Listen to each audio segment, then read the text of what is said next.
নমস্কার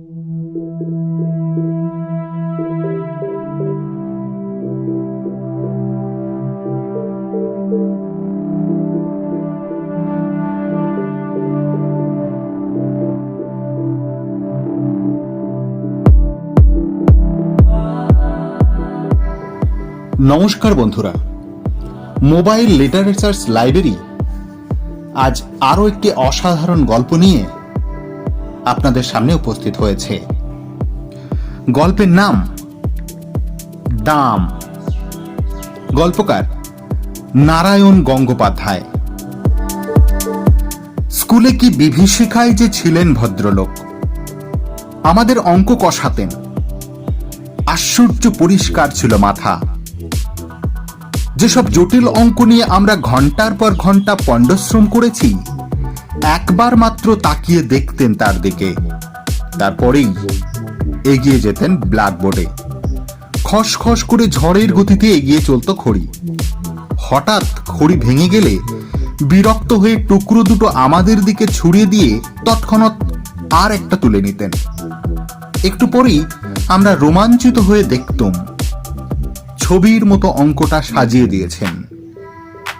পৃথিবীতে যত অঙ্ক ছিল সব যেন ওর মুখস্থ, কিংবা মুখস্থ বললেও ঠিক হয় না।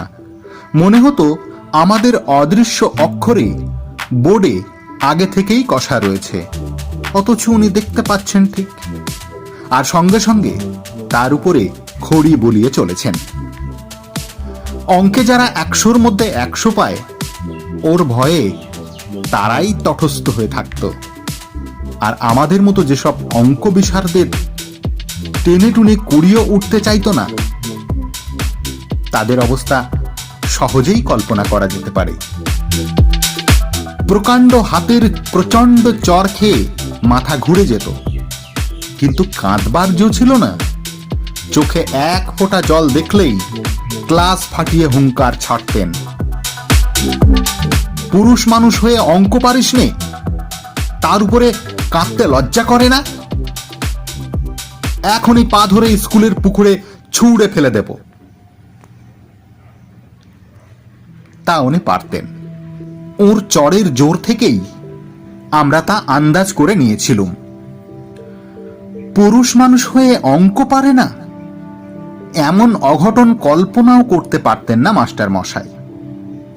বলতেন, প্লেটোর দোরগোড়ায় কি লেখা ছিল জানিস? যে অঙ্ক জানে না, এখানে তার প্রবেশ নিষেধ। স্বর্গের দরজাতেও ঠিক ওই কথাই লেখা রয়েছে।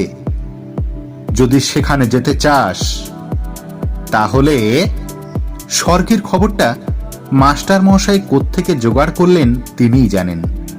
প্লেটো কে, তার দরজা দিয়ে ঢুকতে না পারলে কি ক্ষতি হবে, এ নিয়ে আমরা কোনোদিন মাথা ঘামাইনি।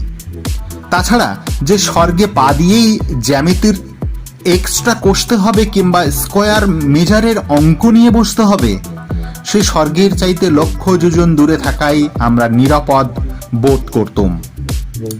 ম্যাট্রিকুলেশনের গণ্ডি পার হয়ে অঙ্কের হাত থেকে রেহাই পেলুম, মাস্টার মহাশয়ের হাত থেকেও। কিন্তু অঙ্কের সেই বিভীষিকা মন থেকে গেল না। এমএ পাশ করবার পরেও স্বপ্ন দেখেছি পরীক্ষার লাস্ট বেল পড়ো, অথচ একটা অঙ্কও আমার মিলছে না।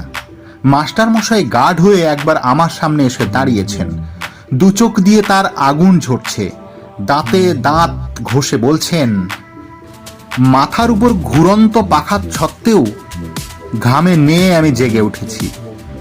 মৃদু নীল আলোয় দেখেছি চেনা ঘরটাকে। চোখে পড়েছে সামনে আমার পড়ার টেবিল, আমার বইপত্রের স্তূপ। গভীর তৃপ্তির সঙ্গে ভেবেছি, এখন আর আমাকে স্কুলে অঙ্ক কষতে হয় না, আমি কলেজে বাংলা পড়াই। একদিন একটি পত্রিকার পক্ষ থেকে ফরমাশ এলো, আমার ছেলেবেলাকার গল্প শোনাতে হবে। আমি জানালুম, লেখক হিসাবে আমি নিতান্ত সামান্য ব্যক্তি, আমার ছেলেবেলার গল্পে কারো কোনো কৌতূহল নেই। তাছাড়া এমন কোনো স্মরণীয় ঘটনা ঘটেনি যে আসর করে তার লোককে শোনাতে পারি। কিন্তু কর্তৃপক্ষ ছাড়লেন না। তারা জানালেন, সাহিত্যের ইন্দ্র, চন্দ্র, মিত্র, বরুণেরা কেউ তাদের বিশেষ পাত্তা দেননি। অতএব আমি ভাবলুম তাহলে নির্ভয়ে লিখতে পারি। ওরা নিজেরা ছাড়া ওদের কাগজের বিশেষ পাঠক নেই, সুতরাং আমার আত্মকথা কারো কাছে স্পর্ধার মতো মনে হবে না। কয়েকটি ঘরোয়া মানুষের কাছে ঘরোয়া গল্প বলবো, ওটা প্রীতির ব্যাপার, পদমর্যাদার নয়। কাগজ কলম নিয়ে বসে গেলুম। মনে এলো মাস্টার মশাইয়ের কথা, লিখলুম তাকে নিয়েই। ছবিটা যা ফুটল তা খুব উজ্জ্বল নয়। লেখবার সময় কল্পনার খাদ কিছু মিশিয়ে নিলুম, সেটা বলাই বাহুল্য। সেই সঙ্গে সদুপদেশও একটু বর্ষণ করেছিলুম। মূল কথাটা এই ছিল, অহেতুক তাড়না করে কাউকে শিক্ষা দেওয়া যায় না। গাধা পিটিয়ে ঘোড়া করতে গেলে গাধাটাই পঞ্চত্ব পায়। তার প্রমাণ আমি নিজেই। মাস্টার মশাই আমাকে এত প্রহার করেও অঙ্ক শেখাতে পারেননি, বরং যা শিখেছিলুম তাও ভুলেছি। এখন 2 আর 2 4 না 5 হয়, তাই নিজের মধ্যে সন্দেহ জাগে। পত্রিকার কর্তৃপক্ষ খুশি হয়ে আমাকে 10 টাকা দক্ষিণা দিয়ে গেছেন। মাস্টার মশাইয়ের কাছ থেকে এইটুকুই আমার নগদ লাভ। তারপরে আরো কয়েকদিন পার হয়ে গেল। সেই লেখার কথা ভুলে গেলুম মাস্টার মশাইকেও। বয়স বেড়েছে, বিনিদ্র রাত্রি যাপনের মতো অনেক সমস্যা এসে দেখা দিয়েছে জীবনে। বর্তমানের দাবিটা এত বেশি জোরালো যে স্মৃতির দিকে তাকাবার অবসর পর্যন্ত মেলে না। তেমনি সময় বাংলাদেশের এক প্রান্তের একটি কলেজ থেকে ডাক এলো, ওদের বার্ষিক উৎসব। অতএব আতিথ্য নিতে যেতে হবে ওখানে এবং বক্তৃতা দিতে হবে। এই সব উপলক্ষেই বিনা পয়সায় বেড়ানো যায়। তাছাড়া কলকাতা থেকে কেউ বাইরে গেলেই তার রাজোচিত সম্বর্ধনা মেলে। এখানকার চড়ুই পাখিও সেখানে রাজহংসের সম্মান পায়। কলকাতা থেকে দূরত্বটা যত বেশি হয়, আমাদের মতো নগণ্যের পক্ষে ততই সুখবহ। আমি সুযোগটা ছাড়তে পারলুম না। গিয়ে পৌঁছতে চা খাবার আতিথেয়তার উচ্ছ্বাস। ছেলেরা তো এলোই, 2-4 জন সম্ভ্রান্ত লোক এসেও বিনীতভাবে আলাপ করে গেলেন। এমনকি খান কয়েক অটোগ্রাফের খাতা পর্যন্ত এগিয়ে এলো। রোমাঞ্চিত কলেবরে আমি স্বাক্ষরের সঙ্গে সঙ্গে বাণী বিতরণ করতে লাগলুম। ব্যক্তি হিসেবে আমি যে এত মূল্যবান, এর আগে কে ভেবেছিল সে কথা? সভায় জাঁকিয়ে বক্তৃতা করা গেল। রবীন্দ্রনাথ থেকে 12টা উদ্ধৃতি দিলুম। কার একটা ইংরেজি কোটেশন চালিয়ে দিলুম বার্নার্ড শর নামে।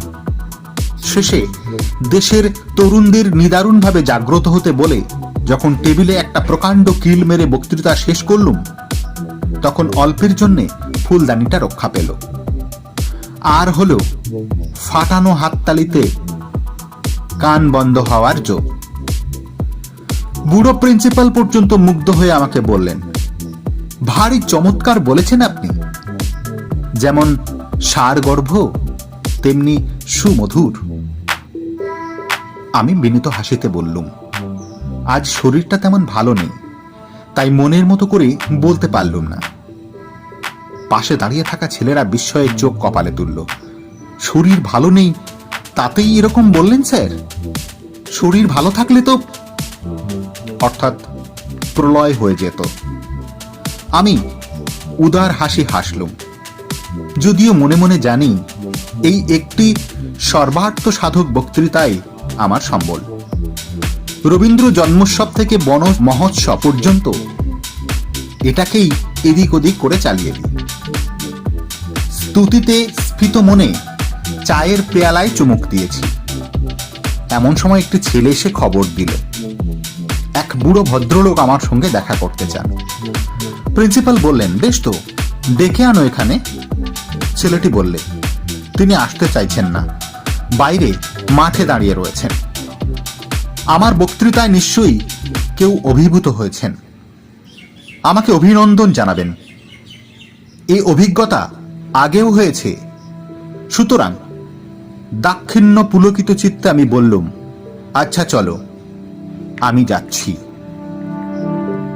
হলের বাইরে ছোট একটা মাঠ তরল অন্ধকারে ঢাকা। অত আলো থেকে বেরিয়ে এসে প্রথমে ভালো করে কিছু দেখতে পেলুম না। তারপর চোখে পড়ল মানুষটিকে। কুঁজো লম্বা চেহারা, মাথার সাদা চুলগুলি চিকমিক করছে। ডাকলেন, সুকুমার। আমি চমকে উঠলুম। এখানে কেউ আমার নাম ধরে ডাকতে পারে সেটা যেমন আশ্চর্য, তারও চেয়ে আশ্চর্য ওই গলার স্বর। আমার মনটাকে অদ্ভুতভাবে দুলিয়ে দিল। স্মৃতির অন্ধকার থেকে একটা ভয়ের মৃদু শিহরণ আমার বুকের ভিতর দিয়ে বয়ে গেল।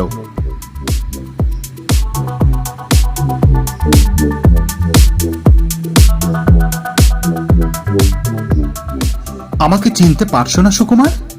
আমি চিনেছি। ভয় পাওয়ার অর্থটা বুঝতেও আর বাকি নেই।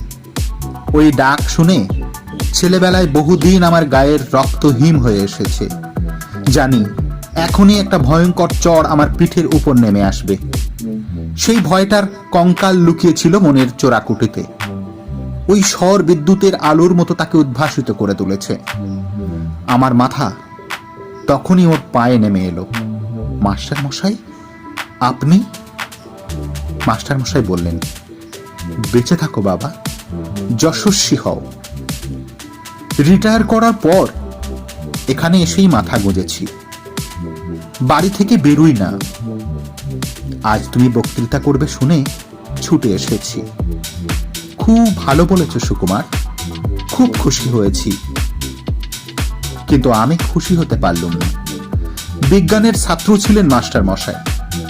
বুদ্ধিতে ছুরির ফলার মতো ঝকঝক করত চোখ। আজ আমার বক্তৃতার ফাঁফা ফানুস দিয়ে যদি ওকে ভোলাতে পেরে থাকি, তাহলে সেটা আমার কৃতিত্বে নয়, ওর মনেরও বয়স বেড়েছে বলে। অপরাধীদের মতো চাইলুম, না স্যার, আপনার সামনে। মাস্টার মশাই আমাকে বলতে দিলেন না। তোমরাই তো আমাদের গর্ব, আমাদের পরিচয়। কিছুই দিতে পারিনি, খালি শাসন করেছি, পীড়ন করেছি। বলতে বলতে জামার পকেট থেকে বের করলেন শতচ্ছিন্ন এক জীর্ণ পত্রিকা। একদিন আমার ছেলে এইটে এনে আমাকে দেখালে। পড়ে আনন্দে আমার চোখে জল এলো। কত কাল হয়ে গেল, তবু সুকুমার আমাকে মনে রেখেছে, আমাকে নিয়ে গল্প লিখেছে। সকলকেই লেখা আমি দেখাই, বলি দেখো আমার ছাত্র আমাকে অমর করে দিয়েছে। মুহূর্তে আমার জীব শুকিয়ে গেল। লজ্জায়, আত্মগ্লানিতে আমার মাটিতে মিশে যেতে ইচ্ছে করলো। একটা কিছু বলতে চেষ্টা করলাম, কিন্তু মুখে কথা ফুটল না। মাস্টার মশাইয়ের গলা ধরে এসেছিল। একটু চুপ করে থেকে বললেন, কি যে আমার আনন্দ হয়েছে সুকুমার, কি বলবো। তোমার এই লেখাটা সব সময় আমার সঙ্গে সঙ্গে থাকে। দু একজন বলে, যেমন ধরে ধরে মারতেন তেমনি বেশ শুনিয়ে দিয়েছে আপনাকে। আমি বলি, শোনাবে কেন, কত শ্রদ্ধা নিয়ে লিখেছে। আর সত্যি তো, অন্যায় যদি করেই থাকি, ওরা ছাত্র, ওরা সন্তান, বড় হলে সে অন্যায় আমার শুধরে দেবে বই কি। জানো সুকুমার, আনন্দে তোমাকে আমি একটা চিঠিও লিখেছিলাম, কিন্তু পাঠাতে সাহস হয়নি। তোমরা এখন বড় হয়ে গেছো, এখন। আর বলতে পারলেন না। আবছা আলোটায় এখন অভ্যস্ত হয়ে উঠেছিল। দেখলুম মাস্টার মশাইয়ের চোখ দিয়ে জল পড়ছে। মনে হলো স্নেহ, মমতা, ক্ষমার এক মহাসমুদ্রের ধারে এসে দাঁড়িয়েছি। সেই স্নেহ কোটি মণি মাণিক্য দিয়ে যার পরিমাপ হয় না, সেই মমতা যার দাম সংসারের সব ঐশ্বর্যের চাইতে বেশি। সেই ক্ষমা কুবেরের ভাণ্ডারকে ধরে দিয়েও যা মাপা যায় না। আমি তাকে 10 টাকায় বিক্রি করেছিলাম। এ অপরাধ আমি বইব কি করে? এ লজ্জা আমি কোথায় রাখব? নমস্কার, সবাই খুব ভালো থাকুন।